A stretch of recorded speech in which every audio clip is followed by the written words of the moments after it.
जोंनि गेजेराव बे मोजां बेगर मोजां फिथाइखौ जोंनो होनायनि थाखाय जोङो बयबो मा खालामनांगौ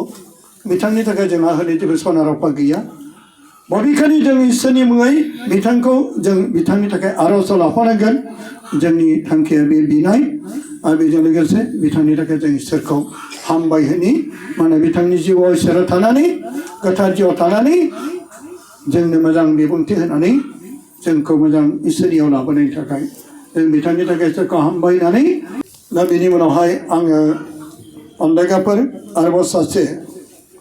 फंबाय राजीब नार्जारि क'क्राझारनिफ्राय फैनाय बिथाङा गावनि अनजालि बिखौबो लादों आरो गथ'खौ लानानै फैदों सानसे समाव बिथाङा फैदोंमोन आरो आलफन्सानि बै कबरस्थानावबो थांनानै बिथाङा बिनानै फैबाय आरो बिनिफ्राय बियो आलफन्सानि मुङाव बिबार लाना थांदों जानांगौ हाबो लाना थांदों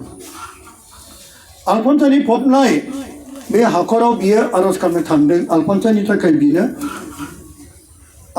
थाखाय बिनो थांदों आरो लोगोसे आलफन्सानाव बियो बिस'नो खावलायदों आरो दिनै बियो गोबां बेरामाव सैनांबायमोन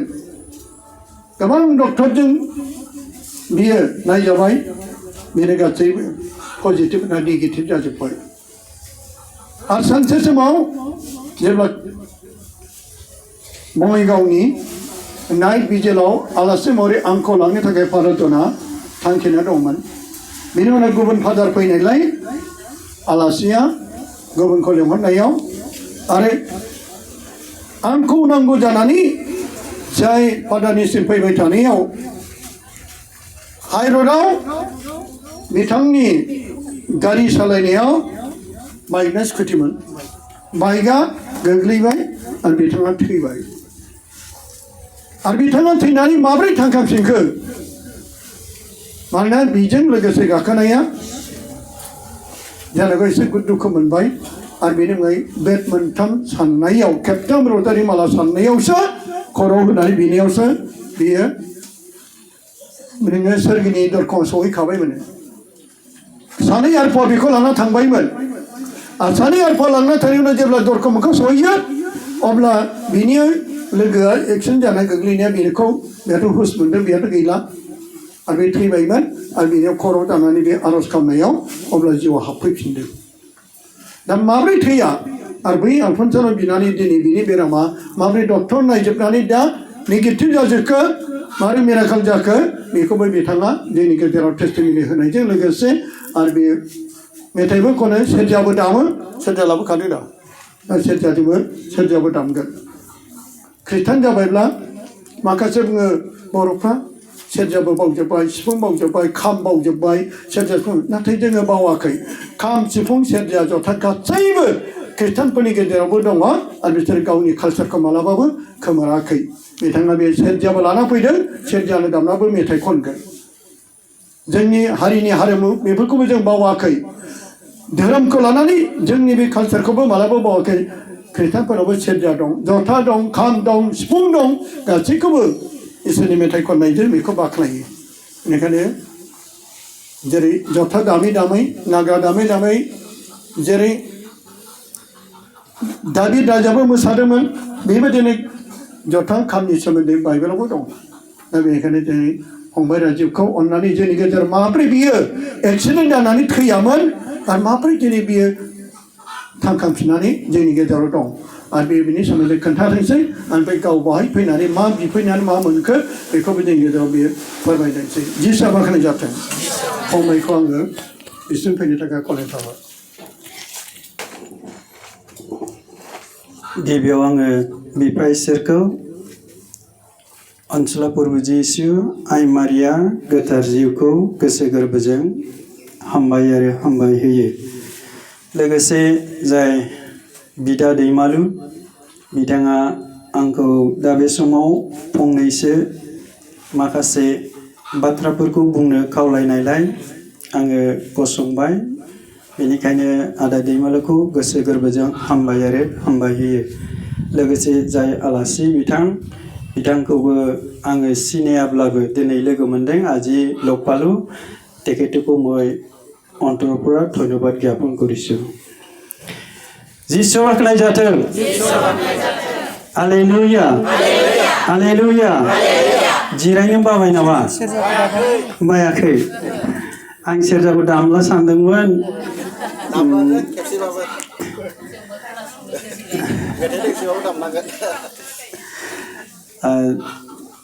दाहाय उनाव एसे उनावहाय दामनानै रोजाबनोसै सोरां लामा मेथाइयावनो आं सुजुनाय मेथाइ दङ 20 नाम्बाराव फै बयबो खौसे जानानै होननाय जानो हागौ सोरबा रोंगौ सोरबा रोङा अब्लाबो दा दसे उनाव रोजाबगोन दा लोगोसे आंजों आंनि बिनानाव असेबो फैदों आङो मैयानो फैदों आंनि बिनानावनि न'आव पार्किजुलियाव बिथांमोना NLC आंनि बिनानावनि फिसाया दा बेबो NLC आव जाफैबाय गोदो काथलिकमोन गासैबो इसोरनि गोसो बायदि लोगोसे आंनि अनजालि बिहि फैदों आङो अनजालि बिहि आरो फिसाजो बिसोरखौ थांनाय जुलाइनि 16 खालाराव बे आदा दैमालुनावनो फैदों फैनानै जोङो बिजा फैदों आरो दा लोगोसे फिसालाबो फैफादों फिसालाखौबो लाबोदों जों साब्रै फैदों आरो ओमफ्राय आंनि बिनानाव साबा बिनानावनिफ्राय जोङो बिनानावनि गारिजों दहाय फुङावनो ओंखारबोबाय दा सौफैबाय गासैबो इसोरनि अननाय बोर आरो हेफाजाबनि गेजेरजों सौफैनो हाबाय जिसु बाख्नाय जाथों जिसु बाख्नाय जाथों आङो साखि होनायनि सिगां फारि फारि आं बुंलांग्रोनो नागिरदों आङो गोदो उन्दै बा सेंग्रा समनिफ्रायनो आदा दैमालुजों रिट्रिटआव ओंखारोमोन आं ओंखारनायनि सिगां उनाव हनै जोंना आदा स्टिफेन बिथाङाबो ओजों फैनानै आदा दैमालुजों ओंखारनायखौ आं उनाव लोगो मोनदों बिथाङाबो गोबां आदा दैमालुखौ हेफाजाब होबाय दा बिनि सिगां आङो गोबाव समनिफ्रायनो आदा दैमालुजों ओंखारफायोमोन जानो हागौ सोरबा मिथिगौ सोरबा मिथिया दा गोबां रिट्रिटआव बिदिनो आङो सेरजा दामो आरो मेथाइबो खनो मेथाइ खननायजोंबो मेथाइ खननायाबो इसोरनि मोनसे बोर आं मोनसे गोसोखांदों दा मैया आंनो फन खालामदोंमोन जोंनि चिरांनि गसाइ गामिनि दंफैयो नामाथाय चिरांनिफ्राय फैनाय गसाइ गामि सुन्दरी खाथिनि दङना जिरायदो दाहाय उनावहाय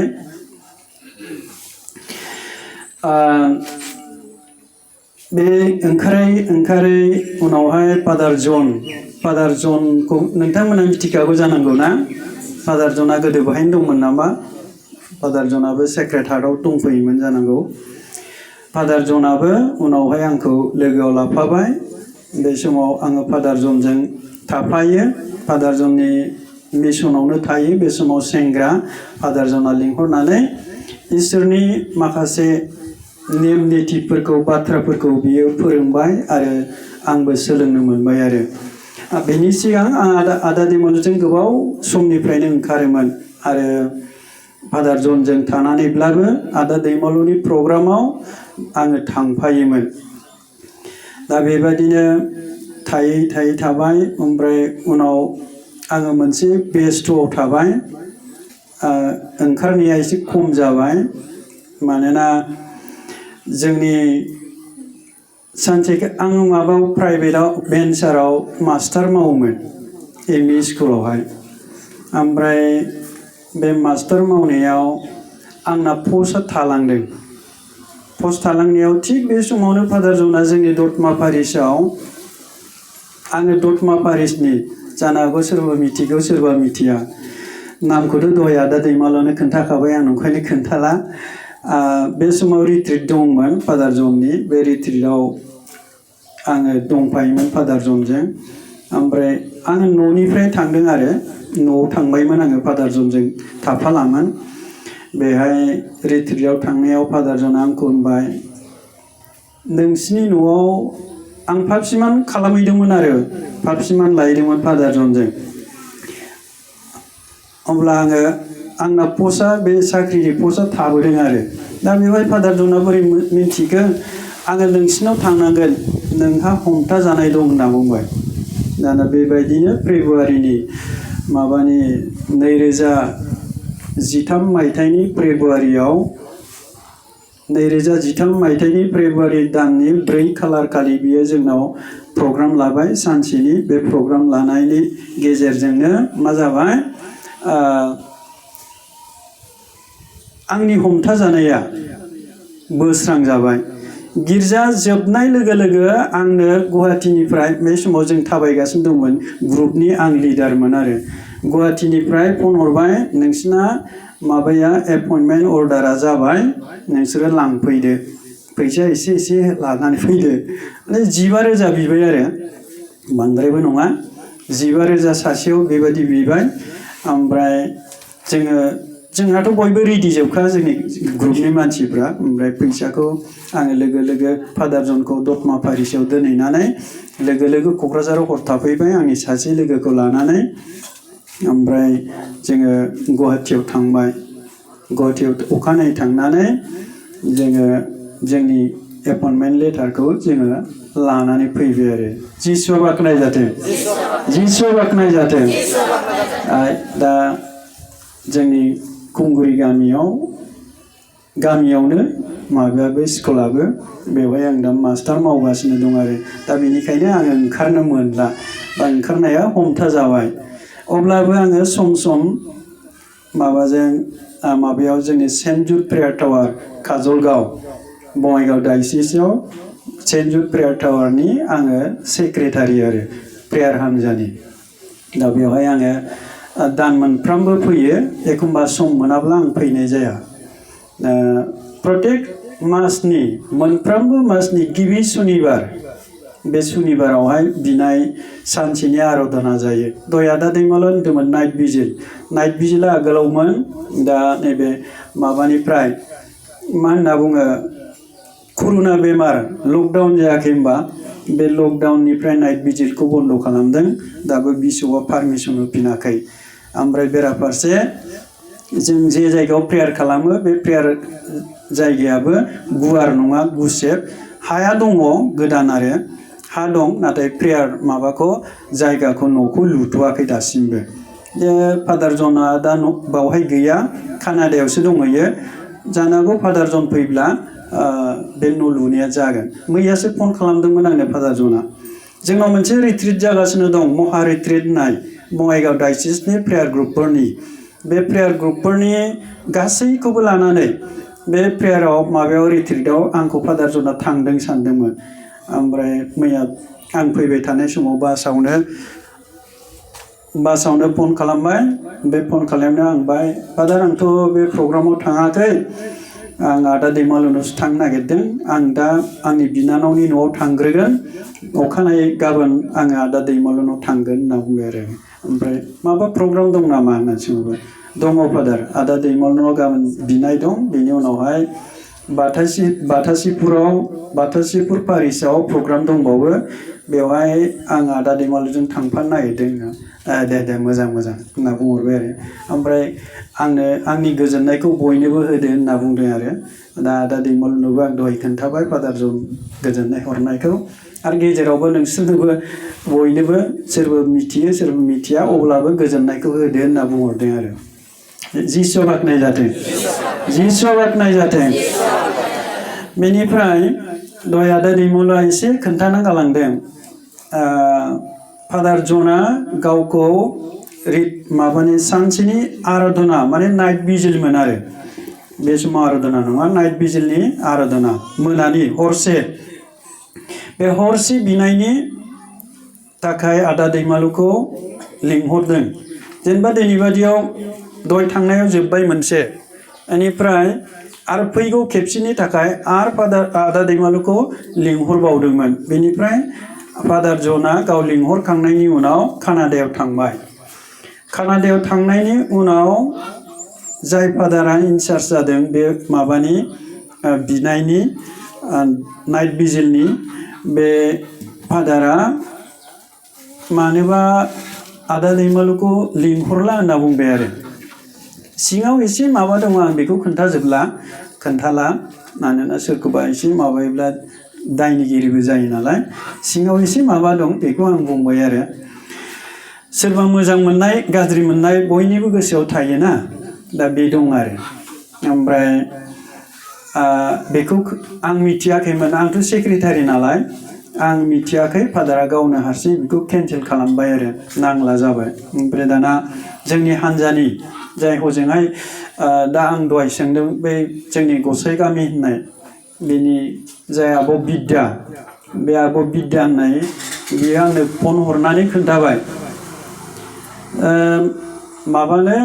नाइट भिजिलाव आदा दैमालुखौ लिंहरनाया माथो बेखौ लिंहरला होननानै बुंदों नों खोनायाखै नामा होननानै सोंहरबाय आरो आंनाव अह आं खोनायाखैथ' आंनो खोन्थाहराखै होनना बुंबाय बिदिबालाय थांनि होननानै खबर लानो फैबाय आरो आङो सासे जोंनि दतमा पारिसनि प्रेयार ग्रुपनि प्रेसिडेन्ट बे प्रेसिडेन्टखौ लानानै फैबाय बियो जोंजोंनो माबायाव सेन्ट जुड प्रेयार टावाराव जोंनिनो मेम्बारखा बेखौ लानानै फैबाय आङो बाइकजों फैबाय बे जाहैदों 2019 मायथाइनि 29 जुलाइ 2019 मायथाइनि 29 जुलाइ बे 29 जुलाइआव आङो फादारजों रायलायनो थाखाय आंनि लोगोखौ लानानै फैबाय फैनानै सुन्दारि जोंनि माबायाव काजलगाव खाथि बङाइगाव खाथि होननाय सुन्दारि होननाय मोनसे दङ बे सुन्दारिनि एसे सानजाहा कालभार मोनसे दङ बे कालभारावहाय मालगारि दंमोन बे मालगारिखौ अभारटेक खालामनो नागिरबाय आङो लामाखौथ' बारा थाल गैया माने दैज्लां बोथोर नालाय माब्ला मा जाब्रबो बुंसोनो हायाना दाना बे कालभारनि बेबायदि कालभार जोबनाय बे जोबनायाव हाखर बेसेबा गोथौ जा दङसै आरो दाना आंहाथ' माबाखौ मालगारिखौ अभारटेक खालामनांगौ नालाय दाना बे हाखर जाजोब्बाय दाना बाइकआ बे हाखराव ग्राव सौग्रावबाय बेबायदिनो दुद्रुजोब्बाय आंहाथ' जै सौग्रावदों जेबो मिथिला आरो आङो दाना मा जाखो मा जाया आंथ' जेबो मिथिला मारै मा आघात मोनखो माने आघाताथ' मोनदों मोननाया दुलुलाबायदों नै बे एसे दुलुनाय दंबावो नै बे माबा गुरि गाननायमोन बियो ओमफ्राय ओरै फाफ्लियाव एसे दुलुनाय दं बेबायदिनो दुलुनाय ओमफ्राय आखाइ आखान्थि बेफ्राव एफा दुलुनाय दं ओरैबो दुलुदों दा स्लिम जाजोब्बाय आरो फ्राय मोजां जाजोब्बाय ओमफ्राय खर'आ हेलमेट गाननायखाय खर'आ जेबो जायाखै हेलमेट गैयामोनबा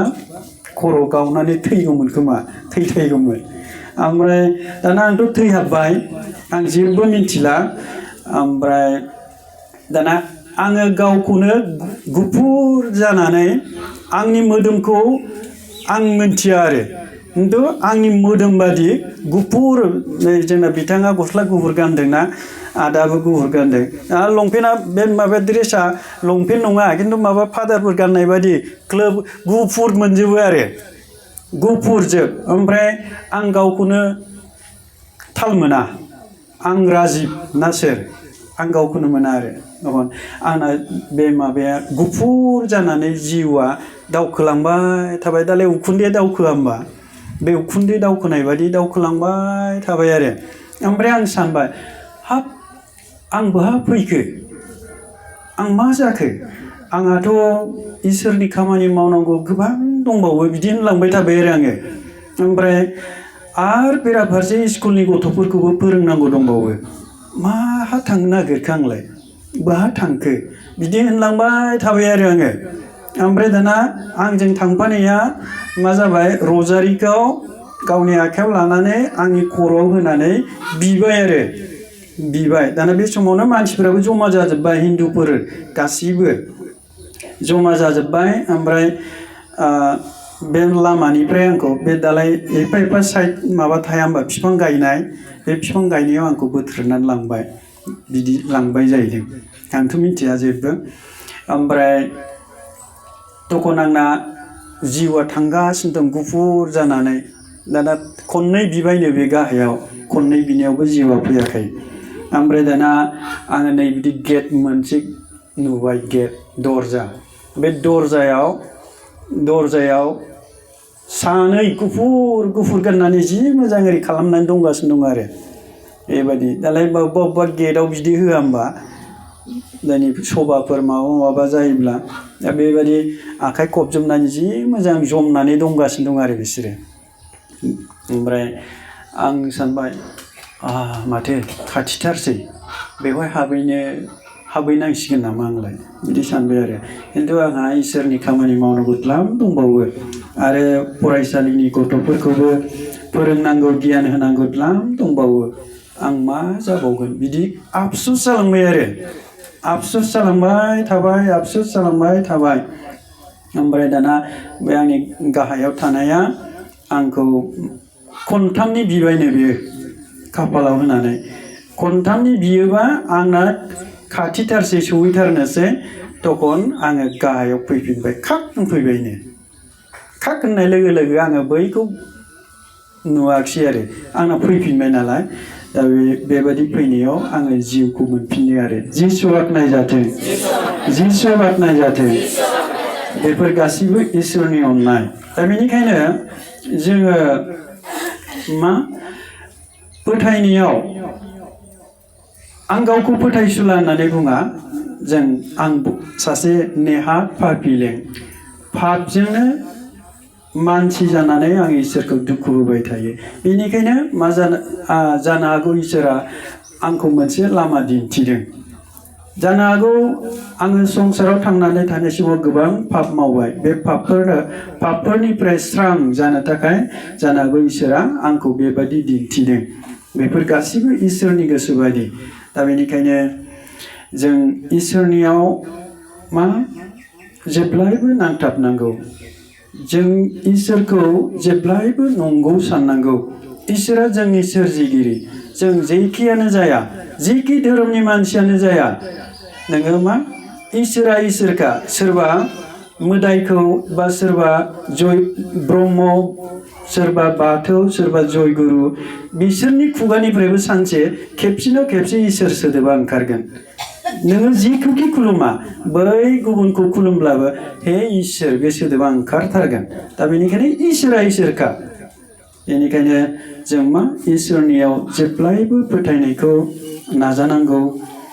नांथाबनांगौ इसोरखौ नंगौ साननांगौ दा बेनिखायनो जोंनि जिउआवहाय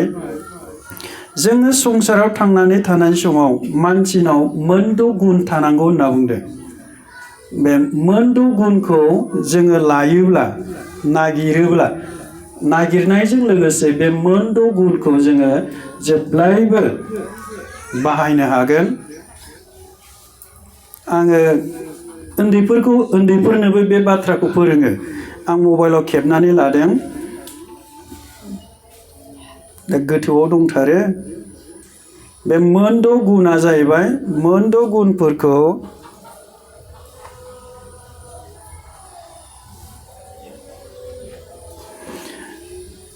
जोङो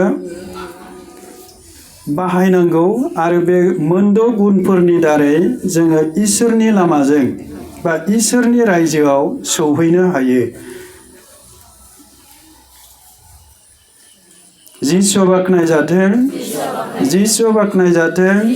जिसुआ बाख्नाय जाथों हालेलुया हालेलुया हालेलुया हालेलुया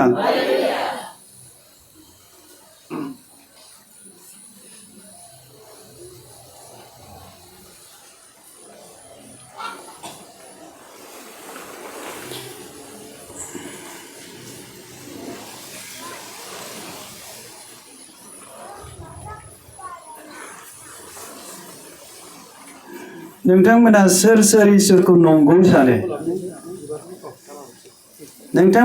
सोर इसोरखौ नंगौ सानो जों बयबो इसोरखौ नंगौ सानो ना साना सानो जों बयबो इसोरखौ नंगौ सानो ना नाथाय जोंनि आखल आखुआ जोङो इसोरखौ नंगौ सानहैना सानहोआ नों जुदि इसोरखौ